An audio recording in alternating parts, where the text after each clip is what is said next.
Maya's scream shattered the calm of the morning like glass against concrete. Birds scattered from the oak tree as her pregnant frame collapsed to the ground, one hand clutching her belly, the other tangled in the tall grass near the porch. Her foot, bare, swollen, and trembling, was twisted unnaturally inside a coil of metal wire that had been strung just inches above the ground like a snare. Blood trickled over her ankle. Her eyes darted toward the front door, desperate and confused. How did this get here? Who would do something like this? Then came the slow click of heels, measured, confident, almost rehearsed. Karen Belmont, president of the HOA, queen of lawn notices and petty complaints, walked up the sidewalk with a mug in hand. Her smile was tight and painted on, like it belonged more to a realtor's billboard than a neighbor. "Oh, no. Maya, what happened?" she asked, her voice syrupy sweet, but laced with something sour. "You really must be careful. These yards can get messy." Maya winced, trying to push herself upright, her breathing sharp and shallow. I think it's wire," she gasped. "There's wire wrapped around my foot." Karen knelt with a dramatic gasp, but didn't touch the wire. TSK, TSK. Someone must have left garden equipment lying around again. You do know HOA policy about unsightly hazards, right? She gave Maya's porch a quick scan, as if looking for a violation to report rather than a person in pain. Maya's vision blurred. Panic took over as her body started trembling uncontrollably. "Noah," she whispered, fumbling for her phone. With shaking fingers, she hit speed dial. Inside a courthouse downtown, Noah Walker was in the middle of a federal hearing when his phone vibrated. Seeing Maya's name, he excused himself with urgency uncharacteristic of a man who never flinched in court. "Your Honor, I request a brief recess." He didn't wait for an answer. His coat was already flying behind him as he sprinted down the marble hallway. Back on the porch, Karen finally took a step back as Maya began to cry in pain. "You'll need to be more careful," Karen said as she turned away, sipping her coffee. "This neighborhood isn't kind to those who don't follow the rules." But as Noah sped through red lights, his jaw clenched and eyes steeled, a storm was forming. Because what Karen didn't know was who exactly she was messing with. And what happens when you trap the wife of a federal judge? 6 months earlier, the neighborhood had looked like a dream. Sunset Hills was the kind of place featured in glossy brochures. White picket fences, trimmed hedges, kids on scooters, and dogs with bandanas. It was calm, clean, and curated, as the real estate agent proudly called it when showing the walkers around. Maya, glowing with early pregnancy and hope, fell in love with the place the moment she stepped out of the car. "This is it," she whispered to Noah, pressing a hand to her belly. "Our baby is going to grow up here." Noah smiled, squeezing her hand. "Let's make it a good one." They closed the deal in under a week. The house was cozy, modern, with just enough charm to feel alive. The neighbors waved from across their lawns during move-in day. Karen Belmont was among the first to show up, wearing a crisp linen blouse, red lipstick too sharp for her face, and a clipboard in hand. "Welcome to Sunset Hills," she beamed. "I'm Karen, president of the HOA. I run a tight ship here. But don't worry, it's all in the name of community." Her eyes lingered a little too long on Maya's belly. "Oh, expecting? How lovely. Just make sure no baby toys clutter the porch. Our guidelines are very clear on visual harmony." Maya blinked. Sure. Of course." At first, the comments were small, even forgivable. A note on the mailbox about lawn length. A second note about the non-regulation welcome mat. Then a formal complaint regarding wind chimes being too culturally distracting. Each notice was signed with a flourish, Karen Belmont, HOA president, as if it were a royal decree. Noah wasn't bothered. Ignore it. Let's not pick a fight with the First Lady of Suburbia. But Maya's smile grew more forced each week. The first real blow came a month later, when Maya put up a tiny pink banner on the porch. "It's a girl." It vanished within hours. In its place was a sticky note. "Banners aren't allowed per Section 4B. Keep announcements tasteful and indoors." When Maya brought it up in the next HOA meeting, Karen responded with a soft laugh. "We just try to keep things neutral." No offense. It's not personal, it's policy. But the eyes in the room told another story. The couple across the street, a white couple, had a go team football banner up all week. No one said a word. When Maya pointed that out, Karen leaned forward and said, "Well, they've been part of the community for years. You're new." The room fell silent. That night, Noah sat at his desk in their study, flipping through the HOA bylaws. She's bending rules around her mood. But if I confront her now, she'll play the victim. Let's document everything quietly. Maya nodded, but something in her had already begun to change. She stopped going to community gatherings. She no longer waved at neighbors.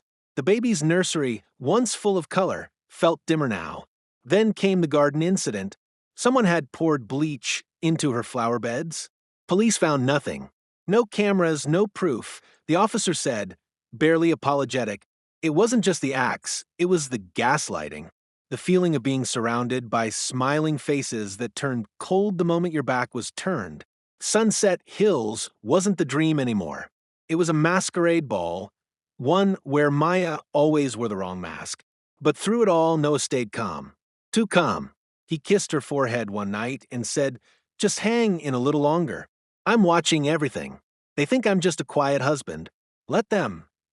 Because while Maya carried life inside her, Noah was preparing for something else, something far less delicate, the beginning of a legal war. It started as a routine HOA meeting, held on a warm Thursday evening in the local clubhouse. The folding chairs were set in neat rows. Lemonade was poured. Cookies were stacked in a carefully curated pyramid. But beneath the pastel politeness, something tense lingered in the air. Karen Belmont stood at the front like she always did, clipboard in hand, pearls around her neck, and that ever-charming smile stretched across her face. She welcomed everyone with a warm, performative cheer. "Let's make this quick and clean tonight, folks. We've got rules to uphold, right?" Maya sat quietly near the back, arms folded over her belly. Due date was inching closer, but tonight she'd had enough. Enough of the unspoken judgment. Enough of the flyers Karen left on their door. Enough of pretending. When Karen opened the floor for community concerns, Maya stood up. She didn't raise her voice. She didn't need to. "I'd like to ask why my flower beds were destroyed, why I can't hang a simple banner for my child, and why every single warning notice on our door comes from you while other residents are given grace." The room fell silent. The kind of silence that cuts through air-conditioned politeness like a knife. Karen blinked slowly. "Oh, Maya," she cooed, "it's nothing personal. We just want to preserve the beauty of the neighborhood. Some people prefer things a little more classic." Noah leaned forward slightly, watching. His jaw was tight. "But that's the thing," Maya said, voice steady. "It is personal. It always has been." That's when Karen's smile cracked. Just a flicker, but enough.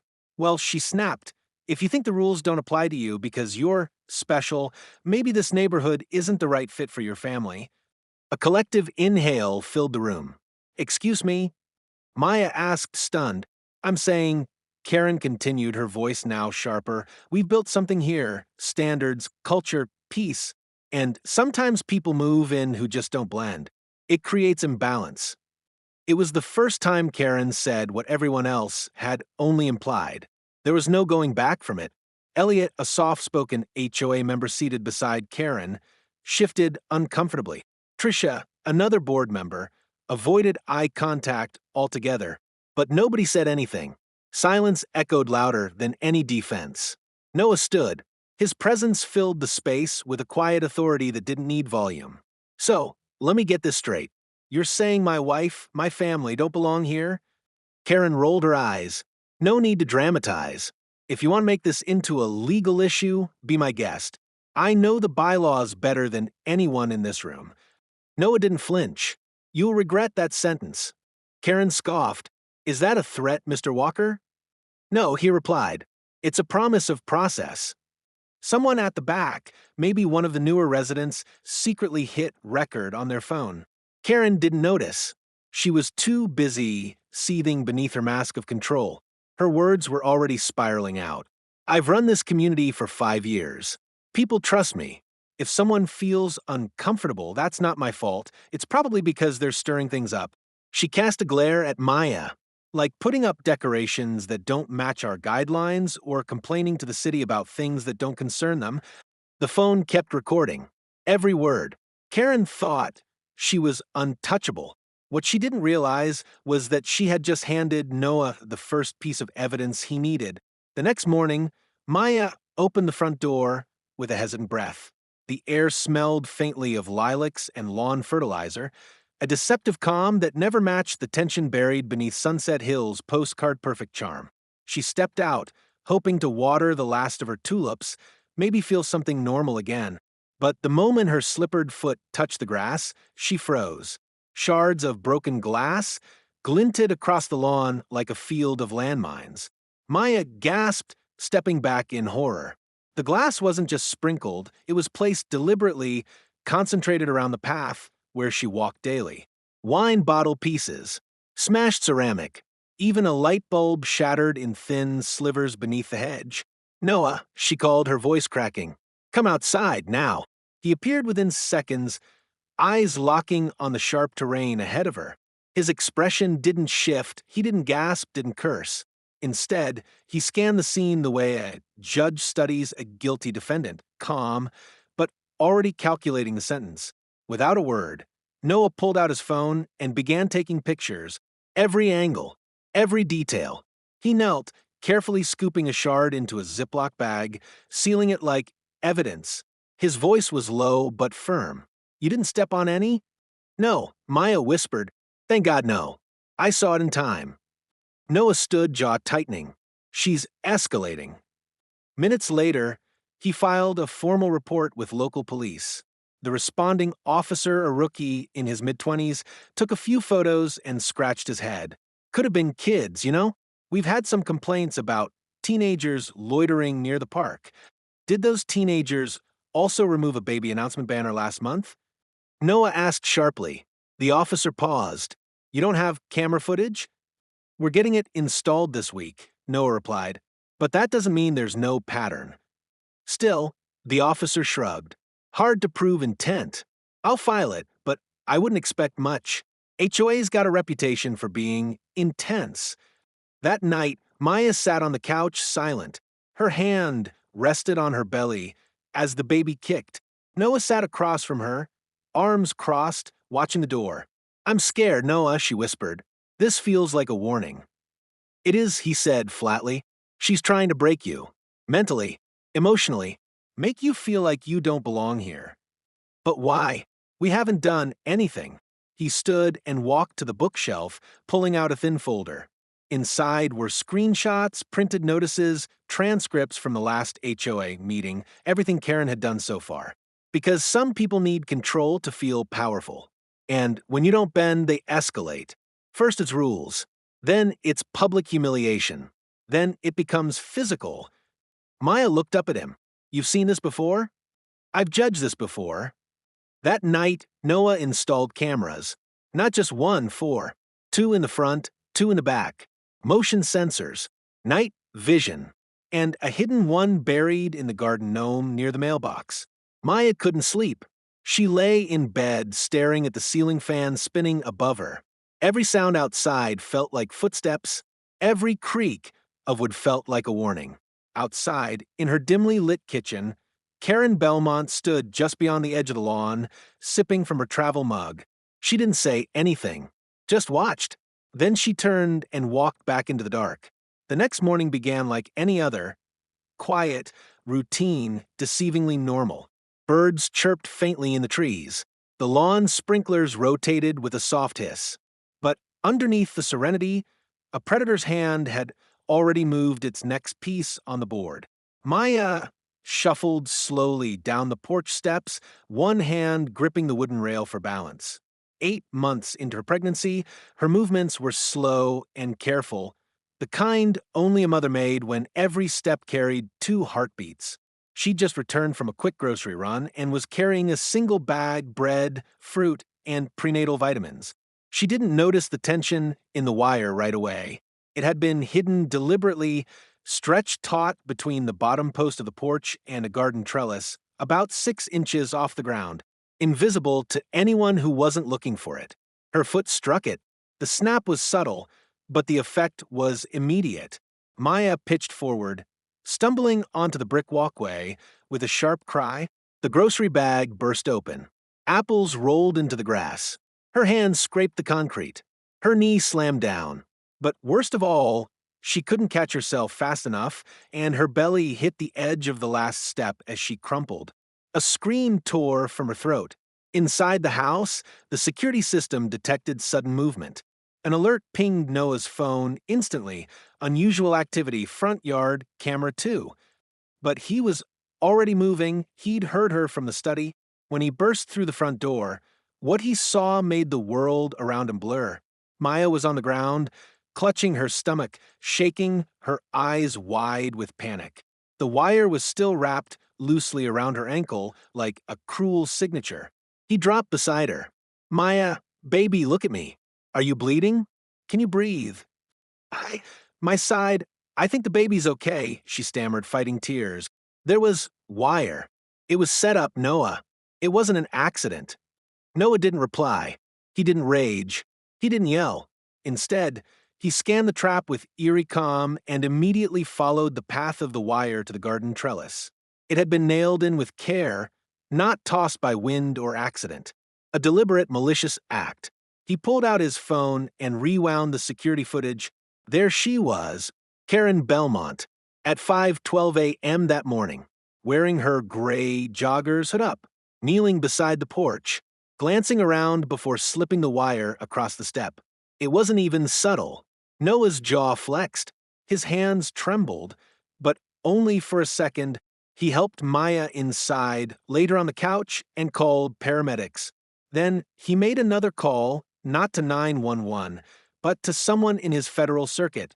Once Maya was stabilized, Noah stepped out onto the porch and stared out across the quiet cul-de-sac. Karen stood in her driveway, sipping from that same white ceramic mug. She waved. He didn't wave back. She smirked and turned away. Noah whispered to himself, "You just crossed the final line." What Karen didn't realize was that the man she had just targeted wasn't just Maya's husband. He was a federal judge with the legal power to dismantle everything she had ever built, by the book, step by step, and he had just begun collecting the pieces. The neighborhood had never heard silence like this before. After the ambulance left with Maya, stable but shaken, Sunset Hills seemed frozen. Curtains twitched behind windows. Lawnmowers stopped mid-yard. Whispers replaced idle chats on porches. No one said a word to Noah as he returned home. He didn't need them to.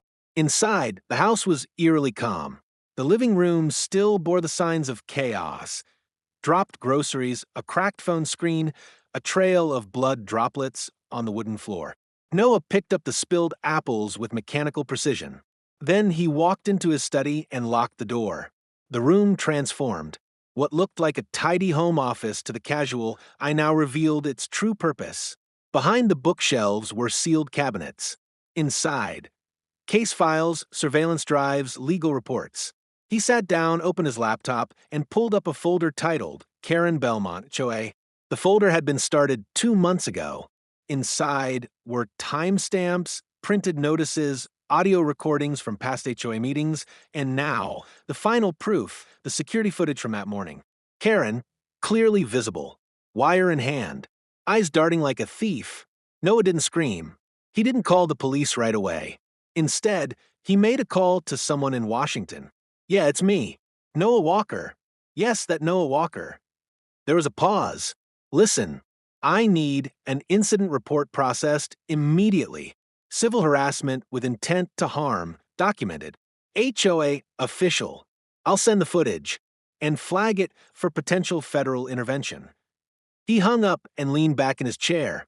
For the first time in weeks, his face relaxed, not with peace, but with certainty, because this wasn't just about a bitter neighbor anymore. This was about abuse of power. And Noah knew exactly how to dismantle that kind of power, one statute at a time. That evening, Karen sent out an emergency HOA bulletin. "Neighbors, it's been brought to my attention that an unfortunate fall occurred outside the Walker residence. Please be advised that we maintain responsibility for our own property safety. HOA cannot be held liable for careless accidents. Karen Belmont, President Noah printed the email, added it to the file. Later, while Maya rested upstairs, he knocked on 3 doors. Neighbors who had always nodded politely but never taken sides. Only now, they were curious, concerned. "I need your help," Noah said calmly. "I need statements. Anything you've seen, strange behavior, harassment, favoritism. I'll keep your names confidential." 2 of them agreed. One whispered, "I saw her flatten your flowers." I didn't want to say anything, but it wasn't the wind. "I'm sorry." "It's okay," Noah replied. "It's not too late to speak up." By midnight, he had everything: physical evidence, witness testimony, and camera footage. Enough for a formal harassment suit, and enough to push HOA accountability to state level. He glanced at the file name again. Karen Belmont, HOA status. Pending consequences, the judge inside him had already passed a verdict. Now, it was time to present the case. What Karen didn't know, what none of them knew, was that the man living next door wasn't just a husband. He was the system she thought she controlled. Karen Belmont had no idea she was being watched. Not just by security cameras, not just by neighbors who had grown uneasy with her unchecked power, but by someone trained to observe, to analyze, and, when necessary, to strike with precision. Noah had positioned one of the cameras to capture the street view, including the side angle of Karen's front porch. Another was embedded in a birdhouse pointed discreetly at her driveway. A third, cleverly hidden behind a solar light, watched over the HOA mailbox kiosk, where Karen often lingered just a little too long. But the final camera was inside the garden gnome. That one caught the gold. It was 6:24 a.m. the next day when Karen emerged, phone pressed to her ear, pacing her front lawn with that unmistakable arrogance in her posture. She wasn't aware that her voice carried across the quiet street. And she certainly wasn't aware that the hidden parabolic mic Noah had installed was now recording every word. "No, Trisha, listen to me. That woman is drama wrapped in baby fat. I swear the fall was staged, probably trying to milk sympathy before some lawsuit. And Noah? He's a ghost. Never at the meetings, always too busy. Probably one of those paper-pushing federal types who thinks he's above all this." There was a pause. "Oh, I saw him putting up cameras. Cute. He's making a case now? Against me? Please. I am the HOA. The board does what I say. If someone doesn't like it, they can move." Trisha said something back, too quiet to hear. But Karen replied loud and clear. "I've run this place for 5 years, and nobody's dared challenge me. That girl's just another outsider. She won't last. They never do." That was it. That was the confession Noah needed. Later that day, he played the audio clip on loop in his study. Maya sat on the couch beside him, pale but steady, listening to every cruel syllable. Her eyes filled, but not from sadness. This time it was resolve. "She hates me because I don't fold," Maya whispered. "She fears you," Noah corrected, "because you don't submit." He carefully labeled the audio file, time-stamped it, and uploaded it to a secure case folder. Then he printed out key segments of the transcript highlighting the words, "I am the HOA. If someone doesn't like it, they can move. That woman is drama wrapped in baby fat." These weren't just rude remarks. They were proof of discriminatory intent, abuse of authority, and harassment. In the right court, his kind of court, it was enough to dismantle an entire HOA leadership team. But Noah wasn't done. That evening, he sent an anonymous email to every resident in the neighborhood, including board members. Subject: unheard voices. An audio truth sunset. Hills deserves transparency. Attached is a recording every homeowner should hear.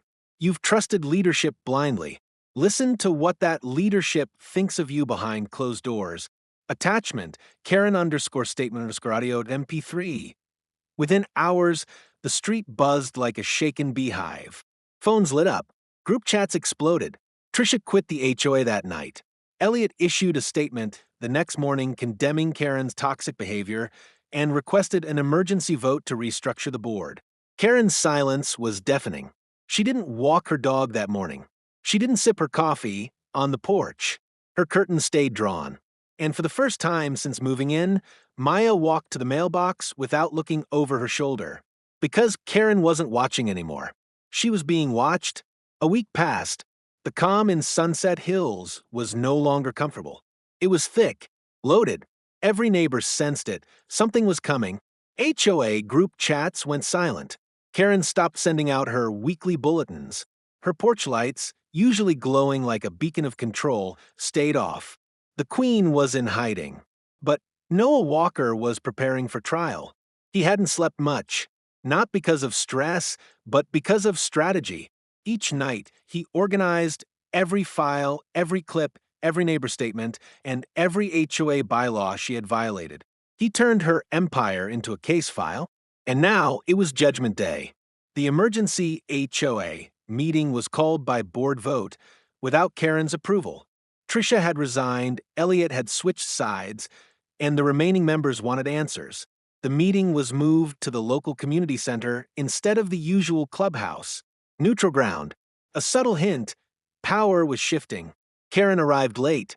She walked in with sunglasses on, lips pursed, and a Starbucks cup in hand, like nothing had happened. But her smile faltered when she saw the turnout. Over 24 neighbors, many of whom had once cheered her on, were seated with crossed arms and narrowed eyes. Noah stood at the front. He wore no robe, no courtroom badge, just a dark suit and calm authority. Karen laughed when she saw him. This is ridiculous. He's not even on the board. Why is he speaking? Elliot stood. Because we all agreed he should. Karen turned to the room. You people really think this is okay? Letting an outsider take over our HOA? Noah cleared his throat. I'm not here to take over. I'm here to present the facts. The room quieted. I'm Noah Walker, he began, his voice firm. What most of you don't know is that I'm a sitting federal judge for the Eastern District. I've handled corruption cases, property disputes, and harassment claims for over a decade. I know what power looks like when it's misused, and I've seen enough in this neighborhood to act.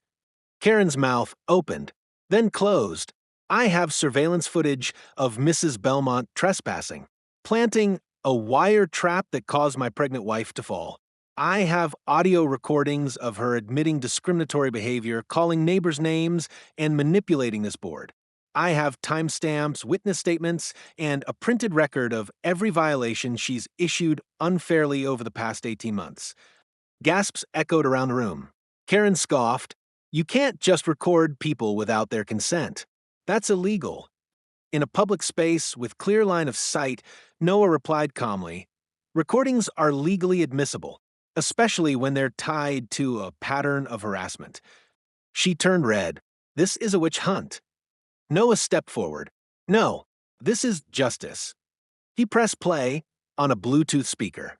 Karen's voice filled the hall. That woman is drama wrapped in baby fat. I am the HOA. If someone doesn't like it, they can move. Some neighbors shook their heads. Others looked away in shame, realizing they had ignored the signs. Karen stood trembling, her voice breaking. They'll never believe this in court. Noah stared directly at her. Then let's go to court. That was it. Elliot stood and declared, effective immediately, Karen Belmont is suspended from HOA duties pending a formal vote and investigation. Murmurs of agreement filled the room. Karen tried to argue, but the gavel, figuratively and literally, had dropped. The meeting ended with slow, deliberate applause, not out of celebration, but relief. The spell had broken. Karen stormed out without another word. Outside, camera crews were already setting up. The anonymous email had reached a local journalist. Sunset Hills was no longer a quiet secret. It was becoming a headline. Inside the car, Maya watched the live stream from her phone, tears silently streaming down her face. Not out of fear, but release. Justice hadn't knocked. It marched in. The hospital room was quiet. The soft hum of machines and the faint echo of distant footsteps were the only sounds accompanying Maya's steady breath. A pale blue light filtered through the curtains as she lay tucked under warm blankets, her hand resting gently over her belly. The baby was safe. The doctor had confirmed it. No fractures, no contractions. But the emotional wounds, they didn't show up on ultrasounds. Noah sat by her side, fingers interlocked with hers. He hadn't left her since the fall, not even once. Not after the wire. Not after the confrontation. Not after the courtroom atmosphere of that emergency HOA meeting. He was no longer in judge mode. He was just a husband, silently grieving the fear his wife had endured. I don't know how I'll ever feel safe in that house again, Maya whispered, her voice barely above a breath. You will, Noah said, gently, because she won't be there. And I'll never let her or anyone like her touch you again. 2 days passed before Maya returned home. The front yard had been cleaned. The glass was gone. The flowers had been replanted by neighbors who had quietly shown up while the walkers were gone. Someone left a bouquet of lilies on the porch with a handwritten note. You deserved better. We're sorry. Thank you for speaking up. A neighbor, even the couple that once ignored Maya's morning waves, now greeted her with warm eyes and gentle questions. How are you feeling? Is the baby okay? We didn't know. We should have said something sooner. It wasn't a full repair, but it was a start. The HOA board voted Karen out unanimously. A formal apology letter, signed by every remaining board member, was slipped under their door. Karen's house, once immaculate and proud, stood quiet and neglected. A for sale sign appeared on her front lawn by the end of the week. She was gone, but her damage lingered like dust in corners, silent, irritating, hard to fully scrub away. At night, Maya would still flinch at the sound of the wind against the window. She'd walk a little slower down the porch steps, but she was healing. In the nursery, she unpacked the banner Karen had torn down months ago. It's a girl. She smoothed out its edges, now wrinkled from storage, and pinned it above the crib with a soft smile. She's going to grow up stronger than I ever was, Maya said. Noah leaned on the doorway, arms crossed, because she'll know her mother never backed down. Outside, the neighborhood looked the same, but it felt different, lighter. Neighbors no longer whispered out of fear.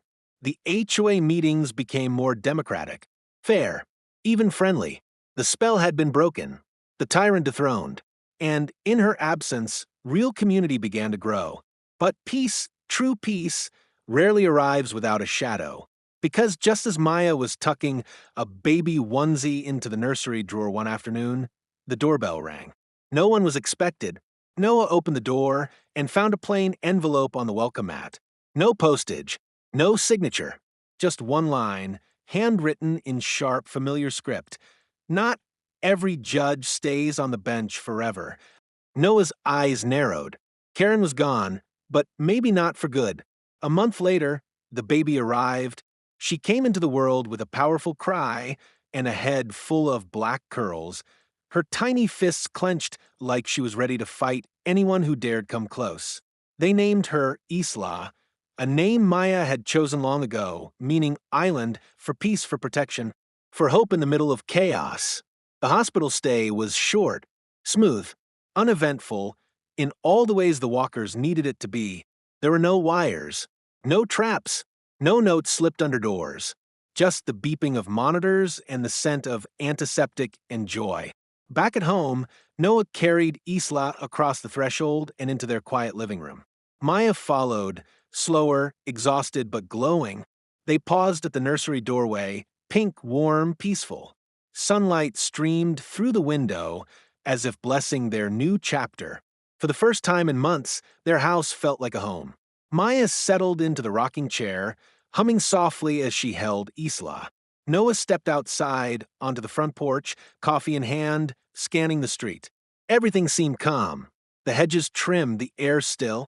Karen's house now had a new owner, a retired couple who waved politely, then mindfully gave the walkers their space.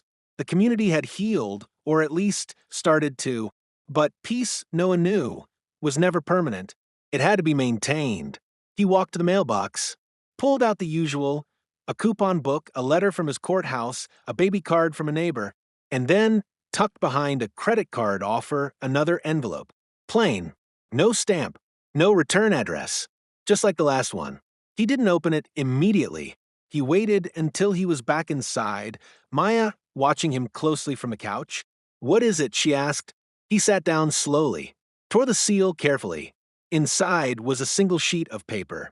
No signature, no threats, just a list. Names, 5 of them, all familiar. Elliot, Tricia, 2 other board members, and at the bottom, Noah Walker. Next to each name, a red X. Except for his. Next to his was a single word, pending. Noah said nothing. He simply folded the letter and slid it into a file folder labeled Active Threats. Maya's eyes narrowed. "Karen." He nodded once. "Probably. Or someone trying to be her." She clutched Isla tighter. "Will it ever be over?" Noah looked at her for a long moment. Then he smiled softly. "For people like her? No. But for us, yes. Because we don't fight like they do. We fight smarter." Outside, a new neighbor trimmed their rose bushes. A dog barked in the distance. Kids laughed from the corner park. Life resumed. But inside the Walker home, the quiet resolve of a man who'd brought down empires with court orders was growing louder. Karen had tried to rule with fear. Noah ruled with truth. And truth, unlike tyrants, never has to hide. Did this story shake you up? Make you cheer? Or make your blood boil? Then hit that like button, smash subscribe, and drop a comment below, because on the HOA stories, justice doesn't knock. It walks in with receipts. More true drama. More shocking reveals. Stay tuned, because the next story might be about the neighborhood you thought was perfect,